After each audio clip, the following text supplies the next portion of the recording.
Kiev dan Washington telah menandatangani kesepakatan yang akan membagi pendapatan masa depan dari mineral Ukraina. Sebuah kesepakatan yang menjadi target Presiden Donald Trump untuk menyedot kekayaan alam Ukraina. Trump disebut-sebut jauh hari telah mengincar cadangan besar litium, titanium, dan unsur tanah jarang Ukraina. Kesepakatan ini dicapai dengan imbalan bantuan militer untuk Ukraina. Ukraina juga berhak mendapatkan investasi Amerika Serikat dalam industri pertahanan dan rekonstruksi. Ini sekaligus menjadi jalan keluar Amerika Serikat atas perang dagang Cina. Inilah hot topic, topik terhangat terkait isu-isu di nasional dan internasional yang berdampak signifikan terhadap kita semua.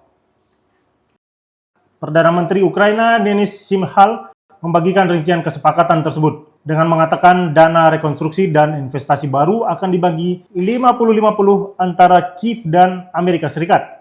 Perjanjian mineral antara Ukraina dan Amerika yang dikenal sebagai Ukraine United States Mineral Resources Agreement adalah kesepakatan penting yang ditandatangani pada 30 April 2025 lalu. Perjanjian ini muncul setelah serangkaian negosiasi dan penundaan. Sebelumnya, Presiden Ukraina Volodymyr Zelensky menolak kesepakatan yang dianggap tidak adil dan berpotensi merugikan generasi mendatang Ukraina. Namun, dengan revisi yang lebih menguntungkan dan tanpa klaim utang sebesar 500 miliar US dollar, Ukraina akhirnya setuju untuk menandatangani perjanjian itu. Perjanjian ini bertujuan untuk memperkuat kerjasama ekonomi dan mendukung pemulihan Ukraina pasca invasi Rusia. Diberitakan The Guardian, kesepakatan itu hanya akan terkait dengan investasi baru, kata Shmyhal, yang berarti tidak akan menyediakan kewajiban utang apapun terhadap Ukraina yang menjadi perhatian utama Kiev. Ukraina akan mempertahankan kendali penuh atas sumber daya mineral, infrastruktur, dan sumber daya alamnya, imbuh Shmyhal. Kesepakatan itu akan memastikan pendapatan dengan menetapkan kontrak berdasarkan prinsip ambil atau bayar. Wakil Perdana Menteri pertama Ukraina, Yulia Syrydenko, mengatakan tidak akan ada perubahan kepemilikan perusahaan milik negara, termasuk Ukranafta, produsen minyak terbesar Ukraina, dan produsen energi nuklir Energoatom. Pendapatan dan kontribusi untuk dana tersebut tidak akan dikenakan pajak di Amerika Serikat atau Ukraina. Kesepakatan itu akan memberikan Amerika Serikat 50% saham di semua proyek migas dan mineral baru serta infrastruktur di dalam Ukraina dan akan digunakan untuk mendanai pembelian sistem persenjataan Amerika oleh Ukraina. Negara itu diperkirakan memiliki cadangan sekitar 5% dari total cadangan logam tanah jarang dunia, termasuk elemen penting seperti litium, grafit, titanium, uranium, dan gallium. Cadangan litium Ukraina misalnya diperkirakan mencapai 500.000 ton, menjadikannya salah satu yang terbesar di Eropa. Selain itu, Ukraina juga memiliki sekitar 19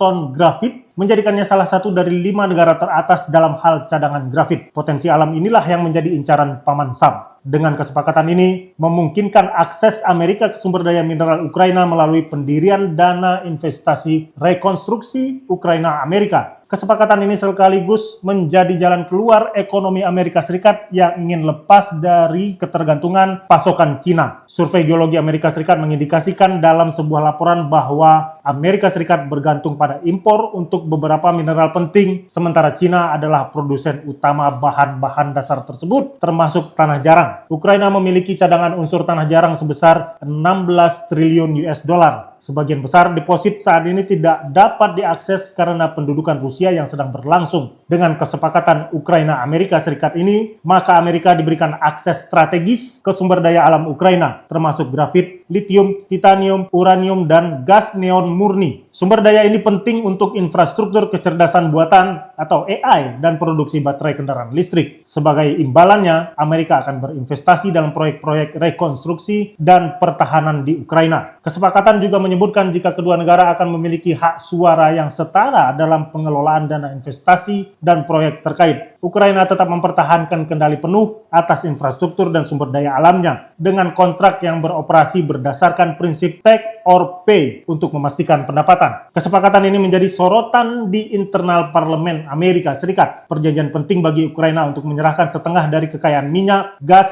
dan mineral masa depannya kepada Amerika mungkin mencairkan perang dingin di dalam Partai Republik Amerika Serikat. Majalah Time menyoroti hal itu. Selama lebih dari setahun, Partai Republik berselisih pendapat mengenai negara yang dilanda perang itu. Anggota parlemen yang berpihak pada Donald Trump skeptis terhadap keterlibatan yang berkelanjutan dan para petinggi keamanan nasional yang berniat melawan invasi Rusia yang berkelanjutan. Namun, beberapa anggota Partai Republik di Kongres mengatakan kepada Time bahwa kesepakatan itu memberikan kedua faksi apa yang mereka butuhkan. Jalan menuju dukungan berkelanjutan yang didapat dijual kepada para pemilih sebagai pengaturan bisnis atau kewajiban moral atau keduanya. Kini pintu terbuka untuk lebih banyak bantuan. Ini adalah pengubahan permainan, kata Senator Roger Wicker, seorang Republikan dari Kansas dan Ketua Komite Angkatan Bersenjata Senat. Amerika Serikat telah memberikan lebih dari 66 miliar US dollar bantuan militer kepada Ukraina sejak Rusia melancarkan invasi besar-besaran ke negara itu pada tahun 2022 silam. Dalam beberapa bulan terakhir, Trump dan anggota Kongres dari Partai Republik menolak untuk mengirimkan lebih banyak bantuan ke negara itu. Mereka menekan Ukraina untuk memberikan konsesi teritorial kepada Ukraina sebagai imbalan atas perjanjian gencatan senjata. Namun Presiden Rusia Vladimir Putin tampaknya telah bertindak berlebihan dengan terus melancarkan serangan mematikan ke Kiev selama perundingan, yang membuat Trump frustasi dan mengungkap betapa kecilnya pengaruhnya terhadap pemimpin Rusia itu. Kendati perjanjian itu tidak memberikan jaminan keamanan yang telah lama dicari Ukraina, perjanjian antara kedua negara ini pada dasarnya memberikan Donald Trump dan sekutunya alasan ekonomi yang nyata untuk mempertahankan bantuan Amerika. Bagi pendukung lama Ukraina di Kapitol, kesepakatan tersebut menghidupkan kembali prospek Kongres untuk mengalokasikan lebih banyak dana untuk Ukraina paling cepat tahun ini. Ini melibatkan Amerika dalam permainan ini, tegas Senator Republik James Lankford dari Oklahoma. Senator Johnny Ernst dari Iowa menyebut perjanjian tersebut sebagai terobosan besar yang memungkinkan Donald Trump untuk mengatakan kepada rakyat Amerika bahwa Ukraina akan membalas budi dan Amerika Serikat dapat terus memberikan bantuan militer untuk mempertahankan sesuatu yang benar-benar menjadi perhatian negara adidaya itu. Beberapa kritik muncul dari kalangan Demokrat di Amerika Serikat. Kaum Demokrat menilai perjanjian ini sebagai komodifikasi kebijakan luar negeri dan kurang berdampak langsung terhadap kondisi pertahanan Ukraina di medan perang. Namun bagi sebagian anggota Partai Republik, perjanjian ini memberikan alasan ekonomi untuk mendukung keterlibatan Amerika di Ukraina tanpa komitmen keamanan langsung. Perjanjian ini juga menandai langkah menuju integrasi yang lebih dalam antara Amerika Serikat dan Ukraina. Kendati belum ada kesepakatan formal mengenai jaminan keamanan atau keanggotaan Ukraina dalam NATO. Perjanjian yang telah disepakati ini dinilai oleh Presiden Ukraina Volodymyr Zelensky sebuah bentuk perubahan pandangan Donald Trump. Zelensky menilai perjanjian ini akan membantu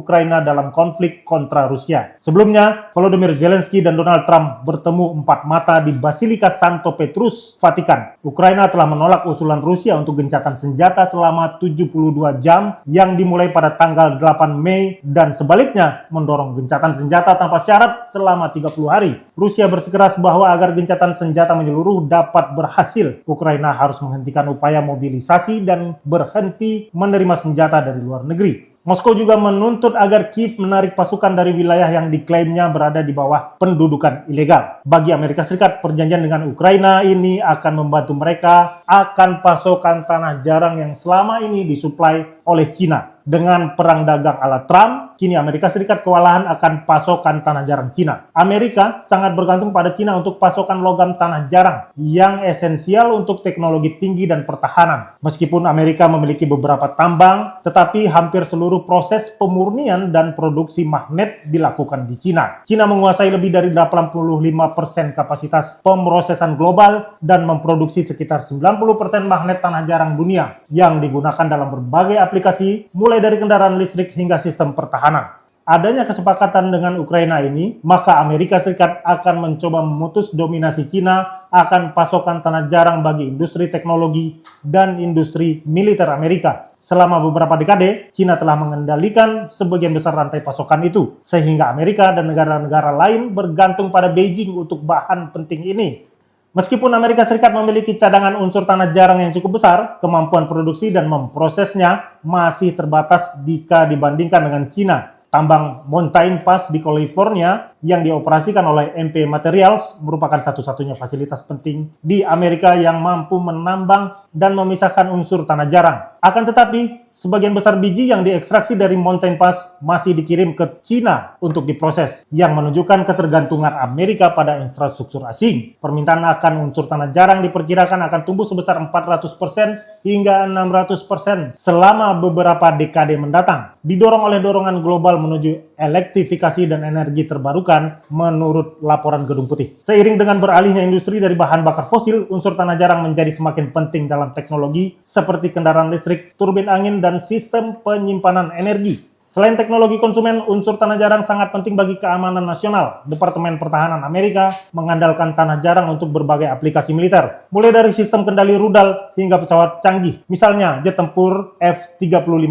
Lightning II mengandung lebih dari 900 pon unsur tanah jarang, sementara kapal selam kelas Virginia membutuhkan 9.200 pon. Sebagai respon terhadap kebijakan tarif Amerika, Cina memberlakukan tarif tambahan sebesar 34% pada semua barang impor asal Amerika, termasuk tanah jarang dan produk terkait mulai 10 April lalu. Selain itu, Cina juga memberlakukan pembatasan ekspor terhadap elemen tanah jarang tertentu seperti dysprosium, gadolinium, lutetium, samarium, scandium, terbium, dan yttrium yang penting untuk industri pertahanan dan teknologi tinggi milik Amerika Serikat. Langkah-langkah tarif ini telah menyebabkan volatilitas harga dan gangguan pasokan dalam industri yang bergantung pada tanah jarang, seperti kendaraan listrik, energi terbarukan, dan teknologi pertahanan. Cina yang seharusnya mengendalikan sekitar 90% pasokan tanah jarang dunia, kini membatasi ekspor elemen-elemen kritis yang akan mempengaruhi rantai pasokan global, khususnya bagi industri pertahanan Amerika Serikat. Dengan adanya kesepakatan dengan Ukraina, maka pasokan tanah jarang Amerika Serikat akan sedikit terbantu, tidak lagi mengandalkan suplai dari Cina. Strategi Donald Trump atas konflik Rusia-Ukraina tampaknya mulai berhasil, setidaknya untuk menguasai kekayaan alam Kiev.